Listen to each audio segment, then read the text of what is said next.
శరీరంలో రోగనిరోధక శక్తిని పెంచి, చర్మాన్ని, జుట్టుని ఆరోగ్యంగా ఉంచి, ఎన్నో పోషక లోపాలను సరిదిద్దగలిగే అమృతమైన ఒక ఫలం ఉసిరికాయ. ఇలాంటి ఉసిరికాయని తినడానికి కొంతమంది ఇష్టపడరు. అలాంటప్పుడు ఇలా పులిహార తయారు చేయండి, చాలా బావుంటుంది. శీతాకాలంలో ముఖ్యంగా ఈ కార్తీక మాసంలో కూడా ఉసిరికాయని తినాలి కాబట్టి ఈ రెసిపీని ట్రై చేయండి. లంచ్ బాక్స్‌లోకి కూడా చాలా బావుంటుంది. ఒక చిన్న కప్పుడు అన్నానికి 2 ఉసిరికాయలను తురిమి ఈ విధంగా పక్కన పెట్టుకోవాలి. స్టవ్ వెలిగించుకుని బాండీ పెట్టుకుని అందులో 2 స్పూన్ల ఆయిల్ వేసుకోవాలి. నేనైతే నువ్వుల నూనె వేశాను. ఈ రెసిపీకి నువ్వుల నూనె చాలా బావుంటుంది. లేని వాళ్ళు నార్మల్ ఆయిల్ అయినా వేసుకోవచ్చు.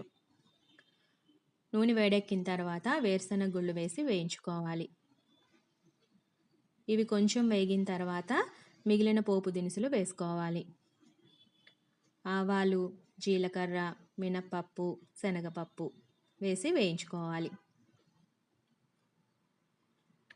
ఇవి కొంచెం వేగిన తర్వాత ఇందులో నచ్చిన వాళ్ళు జీడిపప్పును కూడా యాడ్ చేసుకోవచ్చు. జీడిపప్పు వేస్తే పిల్లలు కొంతమంది ఇష్టపడతారు కాబట్టి వాటిని వేసుకోవచ్చు. తర్వాత ఎండుమిర్చి, పచ్చిమిర్చి వేసి వేయించుకోవాలి. పోపు అంతా వేగుతుందనగా చివరిలో పసుపు, ఇంగువ వేసి బాగా కలిపి అప్పుడు స్టవ్ ఆఫ్ చేసుకోవాలి. పోపు అంతా వేగిన తర్వాత స్టవ్ ఆఫ్ చేసి 1 నిమిషం దాన్ని చల్లారనివ్వాలి.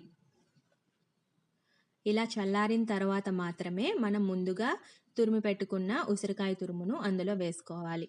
వేడి మీద స్టవ్ ఆన్లో ఉండగానే మనం ఉసిరికాయ తురుమును వేసేస్తే అందులో ఉన్న వైటమిన్ సి మొత్తం పోతుంది. అదేవిధంగా పోషకాలు కూడా కొంచెం తగ్గిపోతాయి. కాబట్టి స్టవ్ ఆఫ్ చేసిన తర్వాత మాత్రమే మనం ఉసిరికాయ తురుమును వేసుకోవాలి. పోపుకున్న వేడి అనేది సరిపోతుంది కాబట్టి ఉసిరికాయ మగ్గి దానిలో ఉన్న వగరు కాస్త తగ్గిపోతుంది. తర్వాత మనం ముందుగా వండుకున్న అన్నాన్ని అందులో వేసి ఈ పోపు మిశ్రమం అంతా కూడా అన్నానికి పట్టేటట్టుగా కలుపుకోవాలి. రుచికి సరిపడా సాల్ట్ వేసుకొని బాగా కలుపుకోవాలి. ఎంతో టేస్టీ అయిన హెల్దీ అయిన ఉసిరికాయ అన్నం రెడీ.